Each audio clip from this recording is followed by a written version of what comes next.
Marcus Chun had always believed that the worst thing about being a xenobiologist was the paperwork. Standing in the sterile corridors of the Galactic Embassy on Luna, watching alien dignitaries glide past in their elaborate ceremonial robes, he was beginning to reconsider that assessment. The second worst thing, he decided, might actually be getting kidnapped by accident. "Dr. Chun, please follow me," the tall, crystalline being said in perfect English, its voice resonating like wind chimes in a gentle breeze. The creature's name was something unpronounceable that roughly translated to Harmonious Dawn, and it served as a cultural liaison for the Zephyrian Empire. Marcus had been expecting a routine consultation about Earth's biocompatibility protocols for the new trade agreements. He had not been expecting to be escorted deeper into the embassy's most restricted sections. The corridor stretched endlessly before them, its walls shifting between deep purple and silver, responding to their presence with subtle bioluminescent patterns. Marcus adjusted his tablet nervously, reviewing his notes on Zephyrian customs. The species was known for their elaborate social rituals, their worship of mathematical precision, and their peculiar obsession with what they called convergent destinies. What they were not known for was kidnapping human scientists. "Excuse me," Marcus called out, his voice echoing strangely in the corridor. "I think there might be some confusion. I was scheduled for a routine biocompatibility meeting with Ambassador Kilthara at 1400 hours. This doesn't look like the standard conference room." Harmonious Dawn's crystalline form flickered with what Marcus had learned to recognize as amusement. "There has been no confusion, Dr. Chun. The ambassador is aware of your new circumstances. You will understand everything momentarily." They stopped before a massive door that seemed to be carved from a single piece of black stone, inlaid with intricate patterns that hurt to look at directly. The patterns moved and shifted, creating an optical illusion that made Marcus dizzy. As Harmonious Dawn approached, the door began to iris open with a sound like singing crystals. Beyond the threshold lay a chamber that defied the laws of physics as Marcus understood them. The room was impossibly vast, its ceiling lost in swirling mists that occasionally parted to reveal what looked like distant stars. The floor was a mirror-smooth surface that reflected not their current forms, but somehow showed glimpses of other times, other possibilities. In the center of this impossible space stood a raised dais, upon which sat three figures that made Marcus's breath catch in his throat. The first was Ambassador Kilthara, whom Marcus recognized immediately. The Zephyrian diplomat was roughly humanoid in shape, but composed entirely of what appeared to be living mercury, constantly shifting and flowing while maintaining a basic bipedal form. The second figure was unknown to Marcus, but clearly another Zephyrian, this one glowing with an inner fire that cast no shadows. The third figure made Marcus forget how to breathe.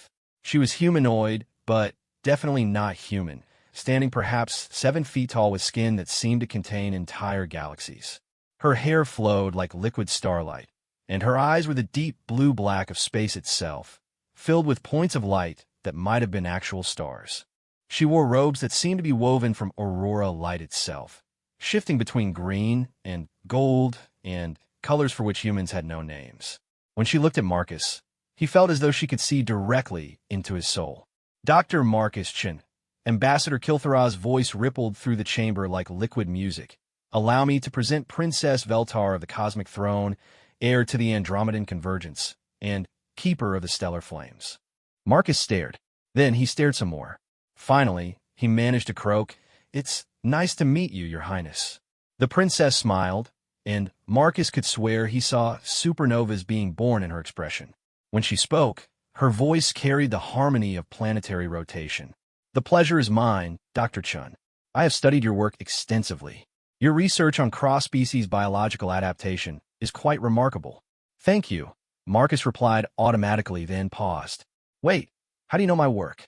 "Most of my research is classified under the Terra Protection Protocols." "Because," the third Zephyrian said, stepping forward, "you are about to become far more important than you realize. I am High Calculator Mordeth, keeper of the convergent equations. Dr. Chun, you have been selected." "Selected for what?" "To be the princess's husband." The chamber fell silent, except for the distant sound of what might have been cosmic wind. Marcus felt his tablet slip from nerveless fingers, clattering on the mirror floor. "I'm sorry, what?" Princess Veltar glided forward, her movement like watching galaxies dance. Dr. Chun, I understand this is sudden. Perhaps I should explain. In 3 days, I am to be wed according to the ancient laws of the Andromedan convergence. The marriage will unite 7 star systems under a single banner and bring peace to a region that has known war for millennia. However, there is a complication. Marcus found his voice, though it came out as more of a squeak. A complication? The groom died yesterday. Oh, Marcus paused, processing this information. I'm sorry for your loss. Thank you for your condolence, though it is unnecessary. Prince Zarketh of the Crimson Nebula was not chosen for love, but for political necessity.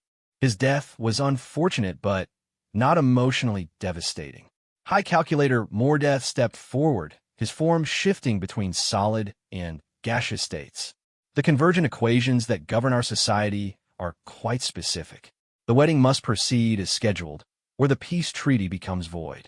War will resume across 7 star systems. Billions will die. But surely, Marcus said desperately, there must be other eligible princes or nobles or whatever you have. I'm just a human scientist. I study bacteria and viral adaptation. I'm not exactly royal marriage material. Ah, Princess Veltar said, her star-filled eyes twinkling with what might have been amusement. But that is where you are wrong. You see, the convergent equations do not simply calculate political advantage. They calculate cosmic harmony, the intersection of probability streams, the most beneficial outcome for all involved parties across all possible timelines. Ambassador Kilthara's Mercury form rippled as it spoke. The equations have been running continuously since Prince Zarketh's death. Every eligible male from 17 different species has been evaluated. Kings, princes, warriors, scholars, artists, engineers. The mathematics are quite clear. Clear about what? Marcus asked, though he was beginning to suspect he didn't want to know the answer. That you, Dr. Marcus Chun of Terra, are the optimal choice for Princess Veltar's husband across 94.7% of all possible timeline configurations. Marcus sat down heavily on the mirror floor, not caring about decorum anymore. His reflection stared back at him from multiple angles, and in some of them, he was wearing what looked suspiciously like royal robes. This is insane. I don't know anything about being a prince or a king or whatever. I live in a 1-bedroom apartment in New Geneva. I own 3 houseplants, and I can barely keep those alive. My idea of formal wears a clean lab coat. Your material possessions and current living arrangements are irrelevant, High Calculator Mordeth said dismissively. The equations do not calculate based on wealth or status. They calculate based on character, potential, and the probability of positive outcomes. Princess Veltar knelt beside Marcus, and up close he could see that her skin really did contain what looked like entire solar systems, complete with tiny planets orbiting distant suns. Dr. Chun, I know this is overwhelming, but perhaps you could consider the situation from a different perspective. You are a scientist, yes? You understand the concept of beneficial mutation, of adaptation to new environments. Yes, but humanity is young among the galactic civilizations. Your species has been space-capable for less than 2 centuries. Most species require millennia to develop the adaptability and resilience that humans display naturally. This is why the equations chose you. Marcus looked up at her, noting absently that she smelled like ozone and starlight. I don't understand. The Andromedan convergence is not just a political entity, Dr. Chun.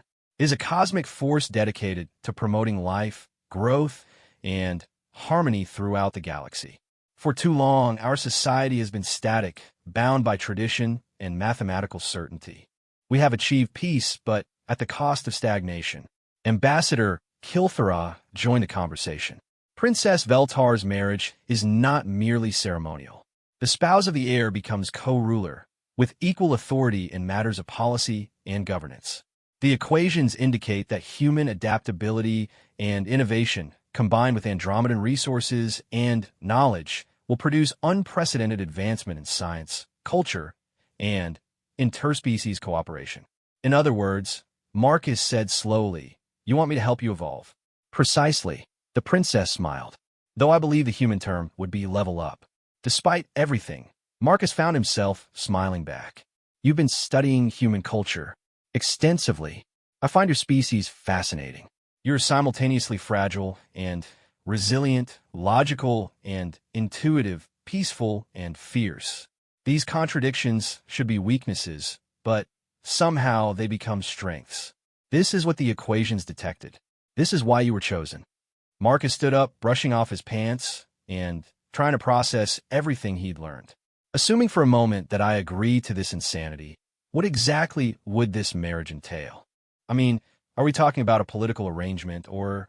He trailed off, unsure how to ask about the more personal aspects without seeming inappropriate. Princess Veltar's cheeks took on a faint golden glow that might have been the equivalent of a blush. The marriage would begin as a political alliance, certainly. However, the equations also indicated a 87.3% probability of genuine romantic compatibility developing over time. I find this hopeful. Romantic compatibility, Marcus repeated, with an alien princess who has galaxies in her skin. Is my appearance disturbing to you? She asked. And, for the first time, she sounded uncertain. Marcus looked at her carefully, really looked. The starlight hair, the cosmic eyes, the skin that contained universes. She was easily the most beautiful being he had ever seen, in a way that transcended species or conventional attractiveness. She was like looking at the birth of creation itself. No, he said quietly. You're the most incredible thing I've ever seen. That's part of what terrifies me. High calculator Mordeth's form solidified into something approximating impatience. Dr. Chun, I must point out that time is a factor. The wedding ceremony is scheduled for 3 days hence. If you refuse, we will be forced to select the second optimal choice, which carries only a 23.7% probability of positive outcomes and 61.2% chance of renewed warfare. What happens if I say yes? Marcus asked. You would be immediately granted full diplomatic immunity and citizenship in the Andromedan Convergence, Ambassador Kilthara explained. You would retain your human citizenship as well, serving as an official liaison between our peoples. You would be provided with comprehensive cultural education, advanced medical treatment to ensure biological compatibility with your new environment, and access to technologies that your species will not develop for several thousand years. And the downside? You would be responsible for helping to govern 7 star systems containing approximately 43 billion sentient beings, Princess Veltar said simply. Your decisions would affect the course of galactic civilization for millennia to come. Also, there would likely be several assassination attempts, as not everyone approves of the Convergence's progressive policies. Marcus laughed, a sound that echoed strangely in the impossible chamber. Assassination attempts. Of course there would be. I would protect you, Princess Veltar said firmly. It is both my duty and my desire. Something in her tone made Marcus look at her more closely. You want this to work, don't you? Not just for political reasons. She nodded slowly. I have studied your species for years, Dr. Chun. I have read your research papers, watched recordings of your lectures, even observed you through long-range sensors during your daily routines. I find myself intrigued by your approach to problem-solving, your compassion for other life forms, your ability to find humor in difficult situations. The equations may have calculated compatibility, but I chose to hope for something more. You've been watching me? Marcus wasn't sure whether to be flattered or disturbed. Only in the interests of scientific research, she said quickly. I would never violate your privacy without cause. But when the equations identified you as the optimal choice, I wanted to understand why. And what did you discover? That you are exactly the sort of person I would choose for myself if I had the luxury of choice. Marcus sat back down on the mirror floor, his head spinning. 3 days ago, his biggest concern had been whether the coffee machine in the lab would break down again. Now he was being asked to marry an alien princess, help govern a galactic empire, and somehow prevent a war that would kill billions. If I agree, he said slowly, when would we need to leave for wherever this wedding is taking place? Tomorrow morning, High Calculator Mordeth replied. The ceremony is on Veltaros Prime, the capital world of the Convergence. The journey takes approximately 36 hours, even with our fastest ships. Tomorrow, Marcus nodded absently, and I would need to make this decision now. I'm afraid so, Princess Veltar said gently, though I understand if you need to refuse. The equations indicated this as a possibility. You would not be forced into anything against your will. Marcus thought about his life on Earth. His small apartment, his research, his carefully ordered existence. He thought about his ex-girlfriend Sarah, who had left him 6 months ago because she said he never took any risks, never did anything spontaneous or exciting. He thought about the paper he'd been writing on bacterial adaptation in extreme environments, and how it might never be finished. Then, he thought about 43 billion people whose lives might depend on his answer. He thought about the possibility of preventing a war, of helping two very different civilizations find common ground. He thought about the princess, whose eyes held stars, and who had somehow found him worthy of consideration despite never having met him. If I do this, he said finally, I want to maintain my research. I'm a scientist first, everything else second. And I want regular communication with Earth. My parents are going to completely freak out, but they deserve to know what happened to me. Agreed, Princess Veltar said immediately. In fact, your research would be invaluable to the convergence. We have much to learn from human approaches to biological sciences. And I want to be a real partner in this, not just a figurehead. If we're going to be married, if I'm going to help govern, then I want actual authority and responsibility. I won't be decoration. The equations would not have selected decoration. High Calculator Mordeth assured him. You will be expected to contribute meaningfully to policy and governance. Marcus stood up again, looking around at the impossible chamber, at the 3 alien beings waiting for his answer, at his own reflection multiplied endlessly in the mirror floor. In some of those reflections, he was already wearing royal robes. In others, he was back in his lab coat, alone and safe and ordinary. All right, he said, his voice barely above a whisper. Then, louder, all right, I'll do it. Princess Veltar's face lit up like a newborn star, and for a moment the entire chamber was filled with warm, golden light. Thank you, Marcus. I promise you will not regret this decision. I already regret it, Marcus said, but he was smiling. But that doesn't mean it's wrong. Ambassador Kilthara's form rippled with what Marcus was learning to recognize as approval. Excellent. We will begin preparations immediately. Dr. Chun, you will be provided with quarters here in the embassy tonight. Tomorrow we will begin your journey to Velturos Prime, where you will be formally introduced to the Andromedan court. Wait, Marcus said suddenly. What am I supposed to tell people? My supervisor, my landlord, my parents? I can't just disappear. That has been arranged. Harmonious Dawn spoke for the first time since they'd entered the chamber. Official channels will be informed that you have been selected for an extended research assignment with the Galactic Council. Your personal affairs will be managed by our diplomatic staff. When you are ready, you may reveal the truth to your family. Marcus nodded slowly. Okay, I think I'm as ready as I'm ever going to be. Princess Veltar stepped forward and, to his surprise, took his hands in hers. Her touch was warm and tingly, like holding on to starlight. Marcus, I want you to know that while this marriage begins from necessity, I hope very much that it will become something more. I will do everything in my power to make you happy. Looking into her cosmic eyes, seeing the genuine hope and nervousness there, Marcus felt some of his panic subside. You know what? I think it might work out. After all, how many people get the chance to help prevent an interstellar war? Not many, she agreed, smiling, though I suspect you would have found some equally noble way to spend your life. Probably not this exciting, though.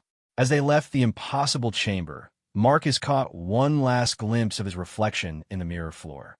This time, he was wearing robes that seemed to be cut from the fabric of space itself, and beside him stood a figure of living starlight. The reflection was smiling. Tomorrow, he would leave everything he had ever known behind and travel to an alien world to marry a princess made of galaxies. It was absolutely insane. It was also, Marcus realized, the first truly spontaneous thing he had ever done in his life. Sarah would be amazed. Marcus woke up in what he was fairly certain was the most luxurious bed in the known galaxy. The mattress seemed to adjust automatically to his body temperature and preferred sleeping position, while the sheets felt like they were woven from cloud silk and starlight. Above him, a ceiling that wasn't quite there displayed a gentle aurora that responded to his breathing, shifting from deep blue to soft green as he gradually became conscious. For a moment, he allowed himself the fantasy that yesterday had been an elaborate dream. Then, he tried to reach for his phone to check the time, and instead activated what appeared to be a holographic interface that began cheerfully informing him about the weather on 17 different planets. "Good morning, Dr. Chun," came a familiar chiming voice. Harmonious dawn materialized near the foot of the bed, its crystalline form catching and refracting the aurora light in beautiful patterns. "I trust you slept well." "Like a baby," Marcus admitted, sitting up and running his hands through his hair. "A baby who's about to marry an alien princess and help govern a galactic empire, but still. Princess Veltar has requested your presence for breakfast, if you are amenable. She thought you might have questions about the journey ahead." Marcus looked down at himself, realizing he was wearing pajamas he didn't remember putting on. They seemed to be made of the same cloud silk material as the sheets, and they fit perfectly. "Please tell me you didn't undress an unconscious human." "The garments are bioresponsive," Harmonious Dawn explained. "They adapt to the wearer's preferences for comfort and modesty. Your original clothing has been cleaned and is waiting for you." Bioresponsive clothing, right? Just another Thursday in my new life. Marcus swung his legs out of bed, surprised to find that he felt remarkably refreshed despite everything. "Where exactly are we meeting for breakfast?" "Princess Veltar has prepared a meal in her private gardens. She thought you might enjoy seeing more of our bioengineering capabilities." 20 minutes later, Marcus found himself standing at the edge of what could only be described as a pocket dimension. The gardens stretched out before him in impossible directions, with floating islands of vegetation connected by bridges of crystallized light. Flowers that looked like tiny galaxies swayed in a breeze that carried the scent of cinnamon and ozone, while trees bore fruit that glowed with soft inner light. In the center of this impossibility, Princess Veltar sat at a table that appeared to have grown directly from the ground. She was wearing something that looked like a casual sundress made of aurora light, and her hair was pulled back in a style that somehow managed to look both elegantly royal and approachably normal. When she saw him, her face lit up with a smile that made several nearby flowers bloom spontaneously. "Marcus, I was beginning to worry that you had reconsidered and fled in the night." "The thought crossed my mind," he admitted, approaching the table. "But then I realized I have no idea how to operate the door to my room, let alone escape from space station. The doors respond to intent and biological signature," she explained, gesturing for him to sit. "Though I confess, I may have asked the station's AI to keep you safe from any impulsive decisions until you had time to properly consider everything." Marcus raised an eyebrow. "You locked me in? I prevented you from making a choice you might regret while under emotional stress," she corrected diplomatically. "There is a difference." "Is there really?" "Perhaps not," she admitted with a grin that was surprisingly human. "But it worked, didn't it? You're here." Marcus looked around the incredible gardens, at the impossible architecture, at the woman across from him whose skin contained actual constellations. "I'm here," he agreed, "though I'm still not entirely convinced this isn't an elaborate hallucination brought on by too much caffeine and not enough sleep." "Would you like me to prove it's real?" she asked, and something in her tone made him look at her more carefully. "Ow!" Instead of answering, she stood and walked around the table to stand beside his chair. "May I?" she asked, holding out her hand. Marcus hesitated for a moment, then took her hand in his. The moment their skin touched, the world exploded into sensation. He could feel the warmth of distant stars, the gentle pull of gravitational fields, the slow dance of planets in their orbits. For a brief, overwhelming moment, he was aware of every living thing in the gardens around them, from the smallest microorganisms in the soil to the vast, slow thoughts of the tree-like beings that served as gardeners. "This is my gift," Princess Veltar said softly, her voice seeming to come from everywhere and nowhere at once. "The ability to share consciousness, to let others experience the universe as I do. Hallucinations cannot do this, Marcus. Dreams cannot touch reality in this way." The sensation faded gradually, leaving Marcus gasping and amazed. "That was incredible. You can do that whenever you want." "It is part of what makes me suitable to rule," she said, sitting back down. "I can understand others' perspectives quite literally. It makes diplomacy much easier when you can experience exactly how your decisions affect others." "And it doesn't work both ways?" You can't see what it's like to be human. Her expression grew curious. Would you like me to? Marcus considered this. Actually, yes. If we're going to be married, shouldn't you know what you're getting into? She smiled and extended her hand again. This time, when they touched, Marcus felt something flow from him to her instead of the reverse. He felt her consciousness brush against his memories. His childhood on Earth, his years in university, the quiet satisfaction of scientific discovery, the loneliness of his recent breakup, his fears about inadequacy, and his stubborn hope that things could always get better. When she pulled back, there were tears in her cosmic eyes. Oh, Marcus, you have experienced so much pain, but you never let it make you cruel. How do you maintain such optimism? Practice, he suggested, feeling oddly vulnerable. Besides, cruelty just makes everything worse. Optimism at least gives you a chance of things getting better. This is what the equations detected, she said wonderingly. This resilience, this refusal to surrender hope. No wonder they calculated such high compatibility ratings. They ate breakfast in comfortable silence for a while. The food was unlike anything Marcus had ever tasted, somehow managing to be simultaneously familiar and exotic.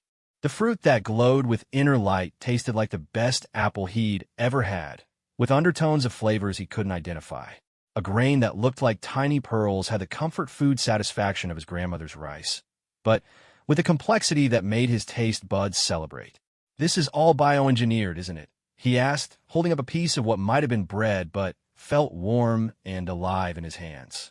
Everything in the Convergence is bioengineered to some degree, she confirmed. We learned long ago that working with natural processes is far more efficient than fighting against them. This bread, for instance, is actually a symbiotic organism that provides optimal nutrition while adapting its flavor to the consumer's preferences.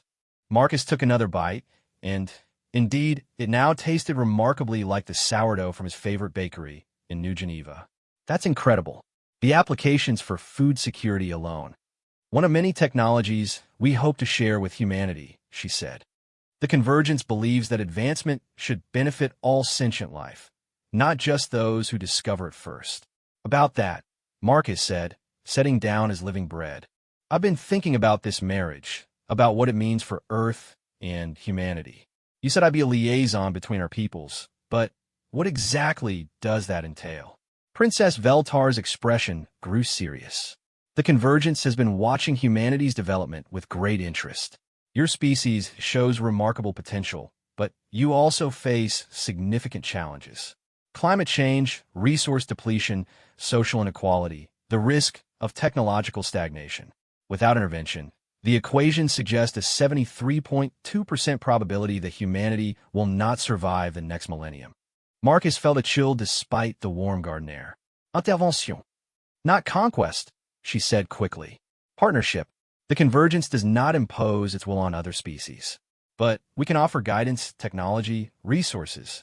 Your role would be to help determine how best to provide assistance without disrupting human cultural development or autonomy. Essentially, I'd be helping to plan humanity's future. You would be helping humanity plan its own future, she corrected. There is a significant difference. The Convergence learned long ago that civilizations must choose their own path, or they stagnate and eventually collapse. We can provide options, but the choices must be yours. Marcus leaned back in his chair, trying to process the magnitude of what she was describing. How many other species have you helped this way? In the current iteration of the Convergence? 17, though helped may not be the correct term for all of them. 3 chose isolation, and we respected their decision. 2 chose limited contact for specific technological exchanges. The rest chose various levels of integration, from simple trade relationships to full membership. And the ones who chose isolation are still monitored from a distance to ensure their safety, but otherwise left alone. The Corellian Empire, for instance, decided they prefer to develop independently. We check on them every few centuries to make sure they haven't accidentally destroyed themselves, but we have no other contact. That seems surprisingly respectful for a galactic superpower. Princess Veltor smelt. Power without wisdom is merely destruction waiting to happen. The Convergence learned this lesson very early in our development, often through painful experience. Their conversation was interrupted by the arrival of high, Calculator Mordeth, who materialized beside their table in a swirl of mathematical equations that briefly made Marcus's eyes water. "Princess, Dr. Chun," the being said in its reality-bending voice. "I apologize for the interruption, but we have received concerning intelligence from our sources on Veltaros Prime." Princess Veltar set down her cup with a slight clink. "What kind of intelligence?" "The Crimson Hegemony has learned of Prince Zarketh's death, and the subsequent selection of Dr. Chun as your intended. They are displeased." "How displeased?" Marcus asked, though he suspected he didn't want to know. "They have dispatched a battle fleet toward Veltaros Prime. The fleet will arrive approximately 6 hours before the wedding ceremony is scheduled to begin." Princess Veltar's skin began to glow with a faint, dangerous light. "Do they intend to disrupt the ceremony?" "The equations suggest a 67.8% probability that they intend to prevent the marriage by eliminating Dr. Chun," Mordeth said matter-of-factly. "They believe that without the marriage, the peace treaty will collapse, and they can resume their expansion into Andromedan space." Marcus felt his stomach drop. "So they're coming to kill me. Specifically me. That appears to be their intention, yes." "This is what you meant about assassination attempts," Marcus said to Princess Veltar. "I had hoped we would have more time before such attempts began," she admitted. "The Crimson Hegemony is less patient than I anticipated." High Calculator Mordeth's form shifted through several geometric configurations. "Princess, we could postpone the ceremony until the threat has been neutralized." "No," she said firmly. "Postponement would signal weakness and invite further interference. Besides, the peace treaty has very specific timing requirements. We delay now, and we may not get another chance for decades." "So what do we do?" Marcus asked. "I mean, I'm flattered that an entire alien empire considers me dangerous enough to send a battle fleet after, but I prefer not to die before I actually accomplish anything worthy of the attention." Princess Veltar stood and began pacing, her aurora dress flickering between colors as she thought. "We proceed as planned, but with modifications." "Mordeth, what are our military resources on Veltaros Prime?" "The Stellar Guard maintains a full battle group in the capital system. However, the Crimson Hegemony fleet consists of at least 40 heavy cruisers and supporting vessels. Our forces are outnumbered approximately 3-1. "Then, we don't fight them directly," she said. "We outthink them." "Ow?" Marcus asked. Princess Veltar smiled, and for a moment she looked less like a cosmic princess and more like a brilliant scientist who had just solved a complex equation. "By using the one advantage we have that they cannot possibly account for, which is human unpredictability." Marcus blinked. "I'm not sure I like where this is going." "Marcus, you are a xenobiologist. Your specialty is studying how life forms adapt to hostile environments, correct?" "Yes, but the Crimson Hegemony has spent weeks analyzing Prince Zarketh's psychological profile, combat capabilities, and strategic preferences. They have prepared for every possible action he might have taken." "They have not prepared for you. Because they don't know anything about humans?" "Because humans don't behave according to their mathematical models," High Calculator Mordeth said, its form rippling with what might have been excitement. "The equations that govern Crimson Hegemony strategy assume logical, predictable responses to threats. Humans are chaotic. We prefer the term adaptive," Marcus said dryly. "Precisely," Princess Veltar said. "They will expect us to either flee, hide, or meet them in direct combat. They will not expect us to do something completely unprecedented. Such as, we're going to attend a wedding," she said with a grin. "Their own." Marcus stared at her. "Come again." "The Crimson Hegemony operates under a strict honor code that values courage and directness above all else. They respect strength, but they worship audacity. If we can demonstrate sufficient audacity, they will be honor-bound to respect our position regardless of their original intentions." "You want to invite the people trying to kill me to our wedding?" "I want to invite them to participate in our wedding," she corrected, "as honored guests whose presence validates the importance of the ceremony." High Calculator Mordeth's equations began spinning faster. "Princess, the calculations suggest this approach has only a 23.7% probability of success." "What's the probability of success if we try to fight them directly?" she asked. "Approximately 8.3%. "And if we flee?" 12.1%, as it would only delay the inevitable confrontation while weakening our political position. Then, 23.7% is remarkably good odds, Princess Veltar said. Marcus, what do you think? Marcus stood up and walked to the edge of the garden, looking out at the impossible vista of floating islands and crystalline bridges. Yesterday, his biggest risk had been accidentally contaminating a petri dish. Now he was being asked to gamble the fate of billions of people on a plan that basically amounted to ultimate confidence. You know, he said finally, there's something beautifully insane about this idea. It's exactly the kind of thing that would never work in any logical universe. But humans don't live in a logical universe. We live in a universe where the impossible happens just often enough to make it worth trying. He turned back to face them. I'm in. Princess Veltar's smile could have powered a small star. Then, we had better begin preparations. More death. I need you to send a formal invitation to the Crimson Hegemony Fleet Commander. Tell them that Princess Veltar of the Andromedan Convergence requests the honor of their presence at her wedding ceremony as representatives of a proud and worthy people whose approval would honor the occasion. You want me to compliment them? I want you to challenge them, she corrected. Phrase the invitation so that refusing would be an admission that they are too weak or cowardly to witness the marriage of their enemies. Mordeth's form solidified into something resembling determination. Understand.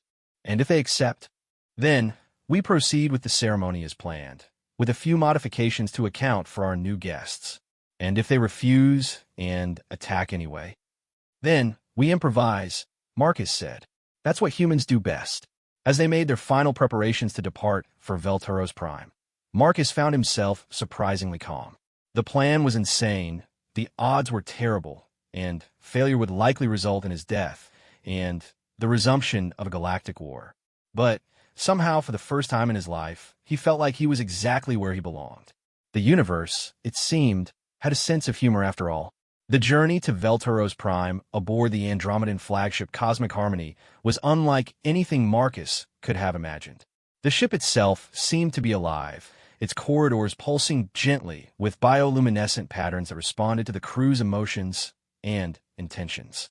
The walls were warm to the touch and slightly yielding, like touching the bark of some enormous tree, and occasionally Marcus could swear he felt the ship's heartbeat beneath his feet. The ship is indeed alive, Princess Veltar explained as she gave him a tour of what would be his temporary home. The Convergence learned long ago that biomechanical integration produces far superior results to purely mechanical engineering. The Harmony was grown rather than built, and it has been my personal vessel for over a century. A century? Marcus asked, then paused. How old are you exactly? She smiled, her cosmic eyes twinkling. By human standards? Approximately 473 years old. By Andromedan standards, I am still considered quite young for someone of royal blood. Marcus stopped walking. You're nearly 500 years old. Is that a problem? I'm 32. Age means very little when dealing with different species' lifespans, she said gently. My people typically live for several millennia, while humans average less than a century. What matters is not the years we have lived, but how we choose to live the years we have together. They continued the tour in thoughtful silence, passing through chambers that defied conventional understanding of space and physics. One room contained what appeared to be a miniature ocean, complete with alien sea life that swam through both water and air with equal ease. Another held a forest of crystalline trees that sang in harmonious chords when touched by the artificial breeze. This is your preparation chamber, she said, stopping before a door that irised open at their approach. The ship's biosystems will help you prepare for the ceremony and acclimate you to Veltaros Prime's environment. The chamber beyond was spacious and comfortable, dominated by what looked like a cross between a medical bay and a luxury spa. Soft organic curves replaced hard angles, and the lighting seemed to come from the walls themselves. In the center stood what Marcus supposed was meant to be a bed, though it looked more like a large flower that hadn't quite decided whether to bloom. Preparation for what, exactly? Marcus asked nervously. The wedding ceremony requires certain modifications to ensure compatibility between our species, she explained. Nothing painful or permanent, I assure you. The biosystems will make minor adjustments to your physiology to allow you to survive in our atmospheric conditions and participate fully in the ritual. What kind of modifications? Enhanced lung capacity to process our higher oxygen content, temporary neural modifications to allow you to perceive the ceremony's psychic elements, and minor circulatory adjustments to help you metabolize our ceremonial foods without adverse effects. Marcus sat down heavily on what he assumed was a chair, though it immediately began molding itself to support his posture perfectly. Psychic elements? Andromedan marriage ceremonies involve the joining of consciousness as well as bodies, she said, her cheeks taking on that golden glow he was learning to associate with her equivalent of blushing. The participants share their deepest thoughts and emotions, creating a mental bond that validates the union. It is quite intimate. More intimate than your sharing ability? Much more. What I showed you in the gardens was merely surface contact. The marriage bond allows access to memory, emotion, dream, even subconscious thought patterns. It cannot be faked or forced, which is why it serves as the ultimate proof of genuine compatibility. Marcus felt his stomach flutter with nervousness. And if we're not compatible, then the bond cannot form, the marriage is invalid, and we will have several hours to escape before the Crimson Hegemony realizes their opportunity and attacks, she said matter-of-factly. No pressure at all. Princess Veltar knelt beside his chair, taking his hands in hers. Marcus, I want you to know that I would never force this upon you if I had any doubt about our compatibility. The equations may have identified you as optimal, but my own instincts confirm their calculations. I believe we can make this work, even with the age difference, the species difference, the fact that I know absolutely nothing about being royal, especially because of those differences, she said firmly. Convergent society has become too static, too predictable. We need the chaos of human thinking, the unpredictability of your emotions, the way you refuse to accept that problems are unsolvable. Before Marcus could respond, the ship's biosystems chimed softly, and High Calculator Mordeth's voice filled the chamber. Princess, Dr. Chun, we have received a response from the Crimson Hegemony Fleet. And Princess Veltar asked, they have accepted the invitation. Marcus felt his eyebrows climb toward his hairline. They accepted? Just like that? Not exactly. Mordeth's voice continued. Fleet Commander Vorash has agreed to attend the ceremony, but only if you can prove that your union represents a genuine strengthening of the convergence, rather than a desperate political maneuver. She has proposed a trial of worthiness. What kind of trial? Princess Veltar asked, though her tone suggested she already suspected the answer. Single combat between Dr. Chun and a champion of their choosing. The chamber fell silent except for the ship's gentle biorhythms. Marcus stared at Princess Veltar, who was looking at him with an expression of deep concern. Single combat, Marcus repeated slowly, against an alien warrior. Presumably one trained for combat since childhood. That would be the traditional format. Yes, Mordeth confirmed. Right.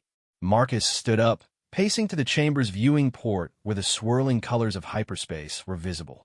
And what happens if I lose this single combat?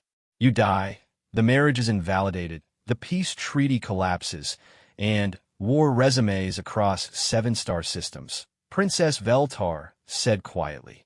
And if I win?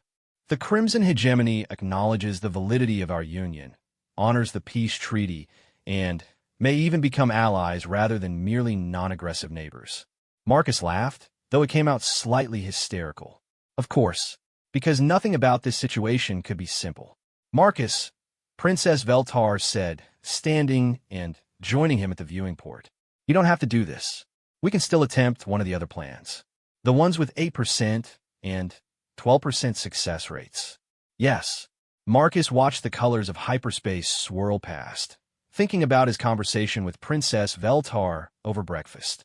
The convergence could have simply conquered humanity, imposed their will through superior technology and firepower. Instead, they offered partnership, guidance, respect for human autonomy. They were trying to do the right thing, even when it was more difficult than the alternatives. What weapons are allowed in single combat? He asked. Traditionally, each participant chooses their preferred weapon and fighting style. The combat continues until one yields or is incapacitated. And the Crimson Hegemony champion will presumably be someone designed for combat. Enhanced strength, speed, natural weapons, that sort of thing.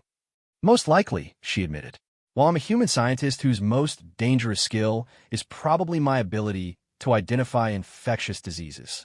Marcus, please don't feel obligated to— I'm not obligated, he interrupted. But I'm also not stupid. Well, not entirely stupid. If I'm going to do this, I need to understand what I'm working with. What are the rules about preparation? Can I use equipment, enhancements, allies? Princess Veltar's cosmic eyes widened. The rules allow for reasonable preparation. Yes. Weapons, armor, even biological enhancements are permitted as long as they don't fundamentally alter the combatant's essential nature. And what defines essential nature? That— She paused, a slow smile spreading across her face. That would be a matter of interpretation. I thought you might say that. For hours later, Marcus stood in the ship's biomodification chamber, watching with fascination as alien technology worked to prepare him for combat. The process was surprisingly comfortable, more like receiving a massage than undergoing medical procedures. The ship's biosystems interfaced directly with his nervous system, making adjustments that felt like gentle suggestions rather than forced changes. The modifications are temporary, but comprehensive, explained the ship's biotechnician, a being that looked like a cross between a doctor and a flowering plant. Enhanced reflexes, improved muscle density, optimized cardiovascular function, and heightened sensory perception. Your essential human nature remains unchanged, but your physical capabilities now match what your species might achieve after several years of intensive training. What about weapons?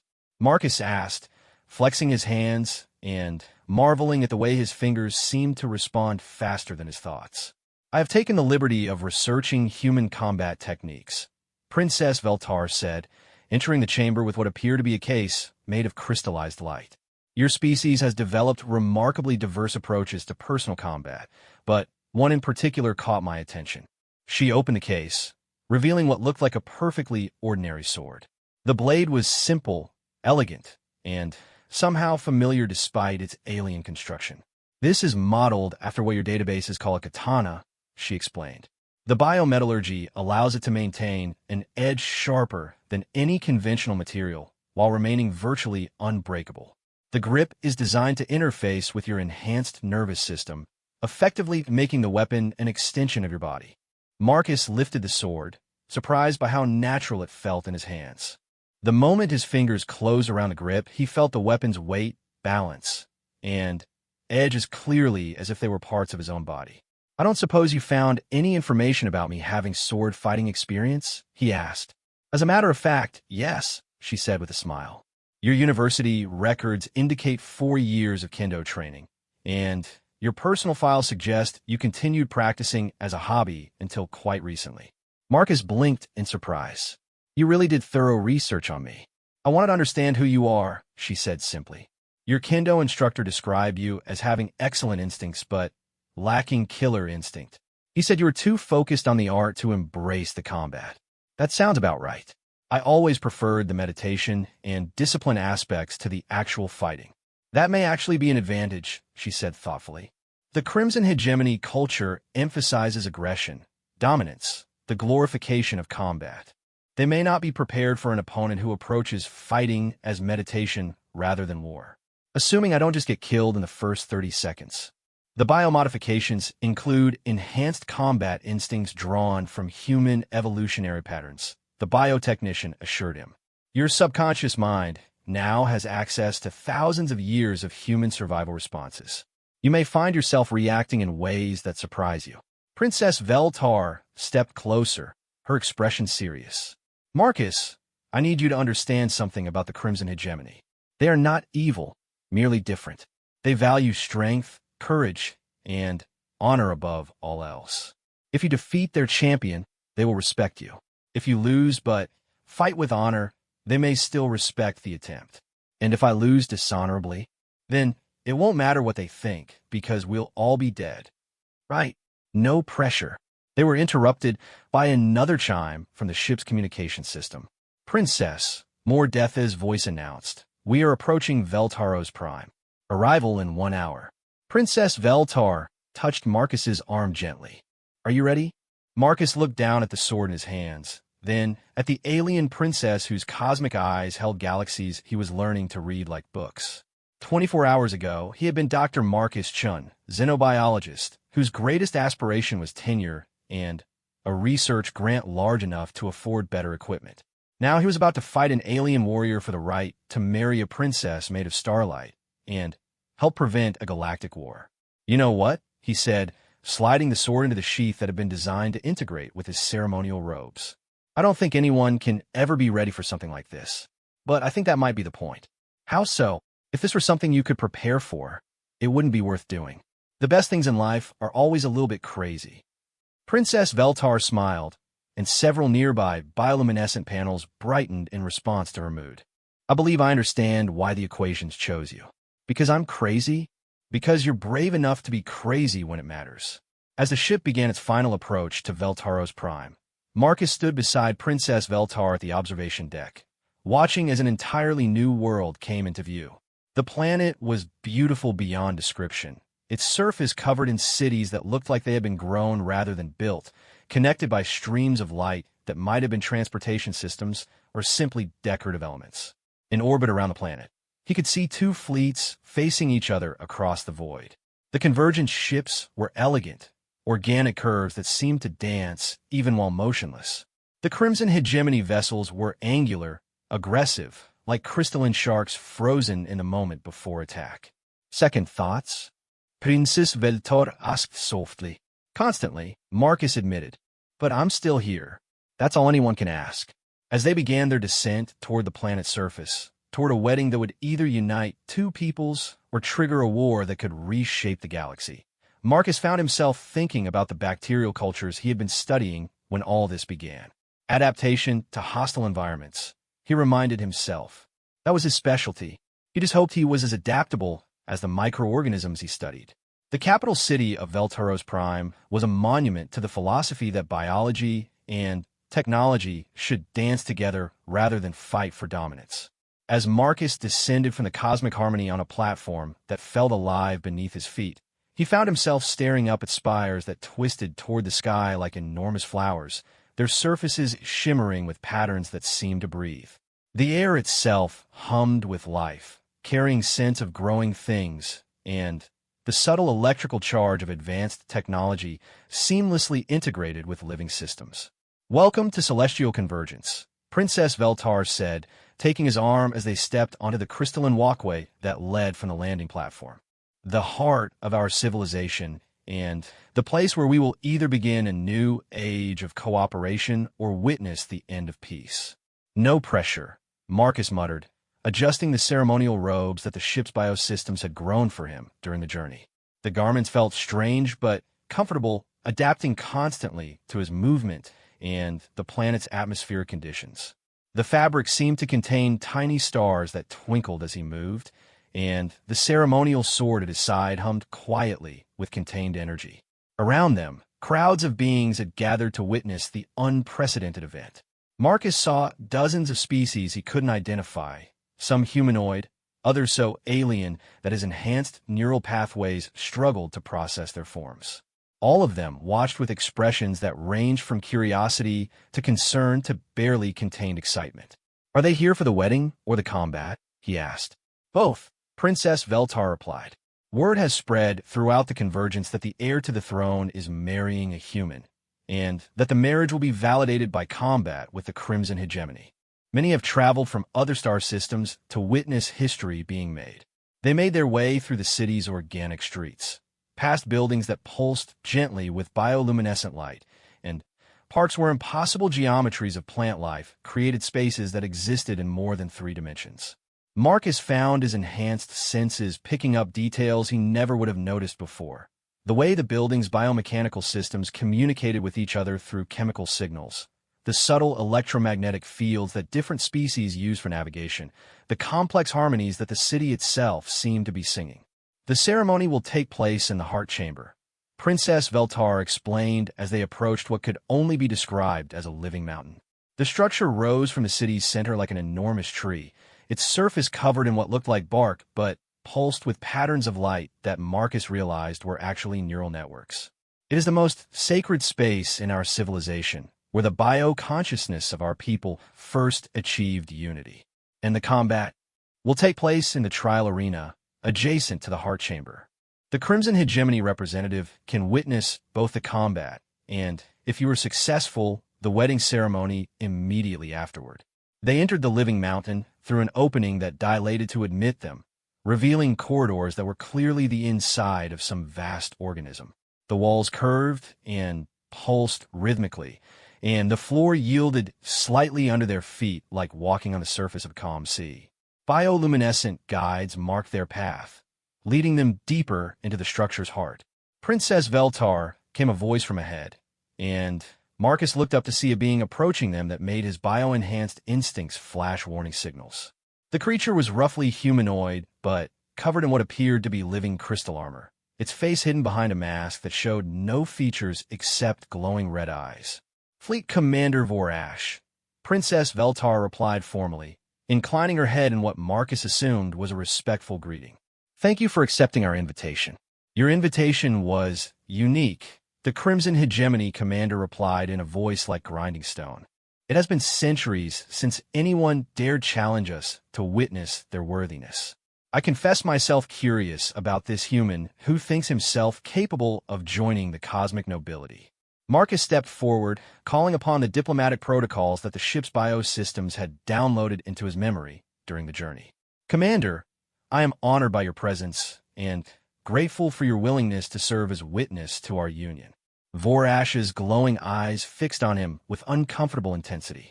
Pretty words, soft flesh. Let us see if your actions prove equally eloquent. The commander gestured to a smaller figure standing behind her. This is Combat Prime Carveth, my chosen champion. She has killed 12 royal challengers in single combat and has never been defeated. The champion stepped forward, and Marcus felt his enhanced combat instincts suddenly flood his consciousness with tactical assessments. Carveth was smaller than her commander, perhaps 6 feet tall, but her movements carried the fluid precision of a natural predator. Her crystal armor seemed to be part of her body rather than external protection, and Marcus could see weapons integrated into her limbs that could probably cut through steel. Combat Prime, Marcus said, bowing slightly. I look forward to our contest. You will not live long enough to develop an opinion, Carveth replied matter-of-factly. But I will ensure your death brings honor to your species and your intended. That's reassuring, Marcus said, then looked at Princess Veltar. How much time do we have before the trial begins? 1 hour, she replied.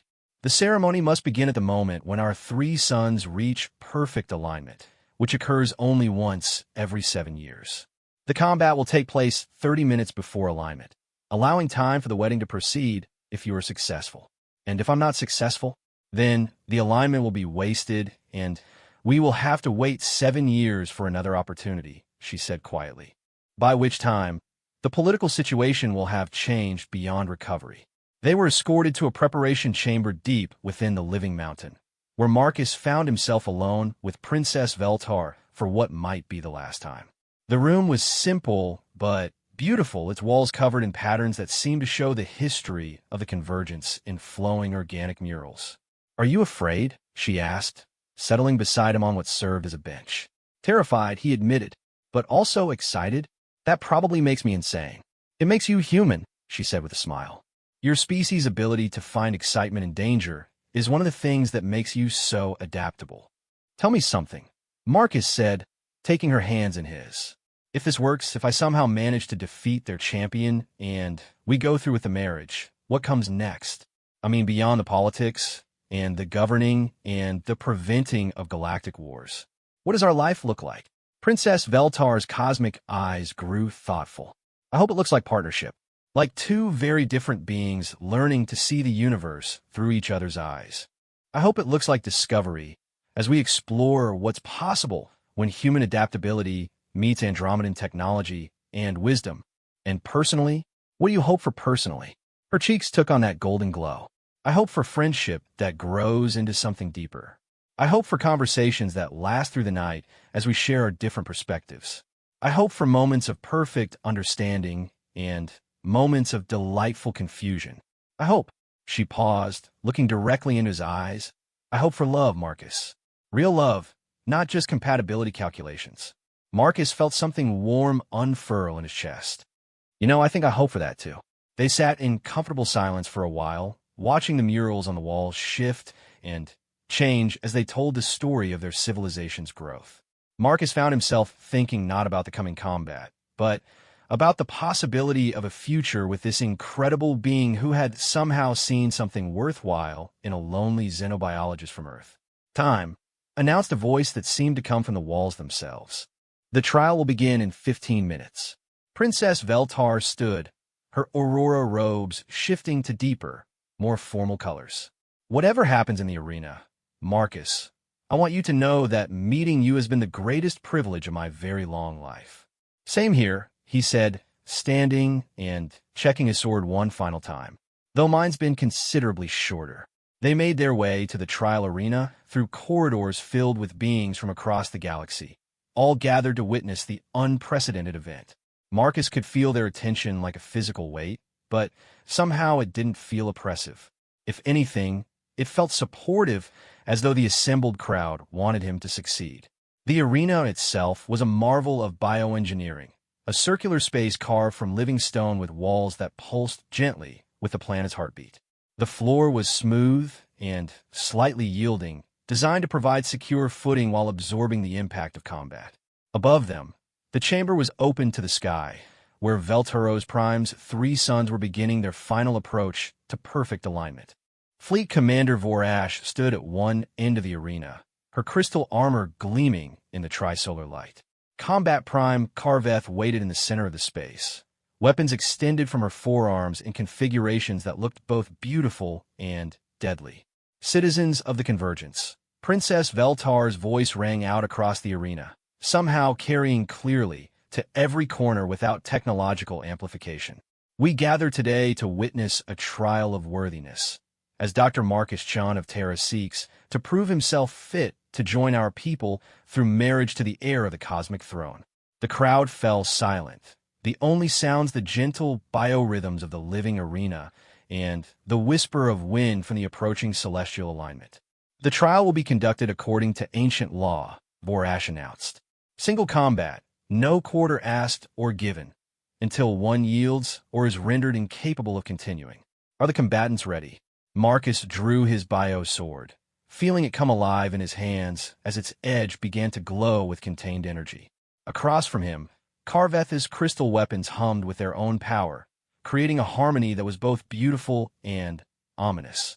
Ready, they said in unison.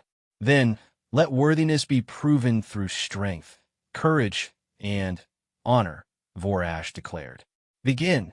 Carveth moved with liquid grace, closing the distance between them faster than Marcus's enhanced reflexes could fully track. His biomodified combat instincts kicked in without conscious thought, bringing his sword up to deflect a strike that would have opened his throat. The impact sent vibrations up his arm, and he realized immediately that his opponent was significantly stronger than him despite her smaller size. The crystal weapons were also harder than anything he had expected, creating sparks as they met his bio sword's edge.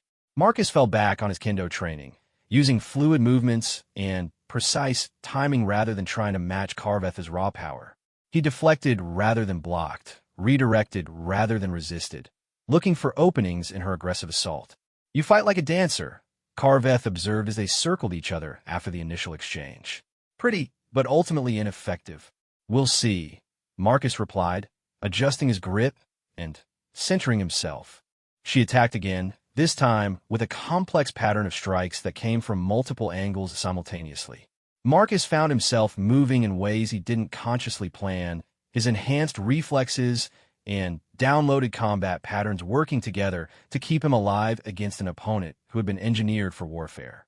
The combat continued for several minutes, with Carveth pressing constant attacks while Marcus defended and looked for opportunities. He could feel himself tiring, despite his enhancements, while his opponent seemed as fresh as when they had begun. Then, he noticed something interesting. Carveth's attacks were incredibly skillful, but they followed patterns. She was a superb warrior, but she fought according to learned techniques, perfected forms, predictable combinations. She was, Marcus realized, fighting like a sophisticated algorithm rather than a creative intelligence.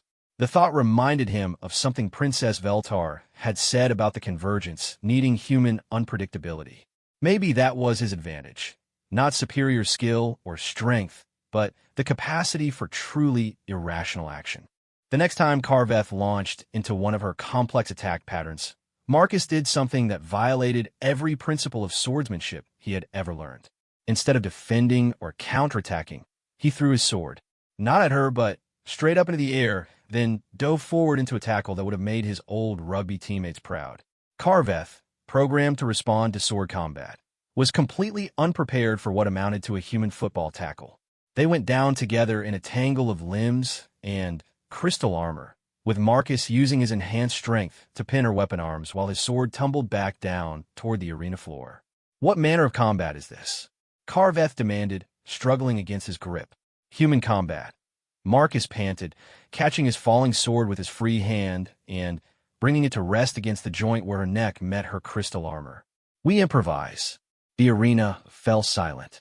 Marcus could feel every eye upon them as he and Carveth lay locked together on the arena floor, his blade at her throat, and her weapons pinned uselessly beneath their combined weight.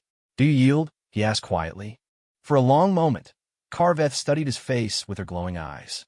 Then, incredibly, she began to laugh. "I yield," she said, her voice carrying across the silent arena. "I yield to the human who fights like no warrior I have ever encountered."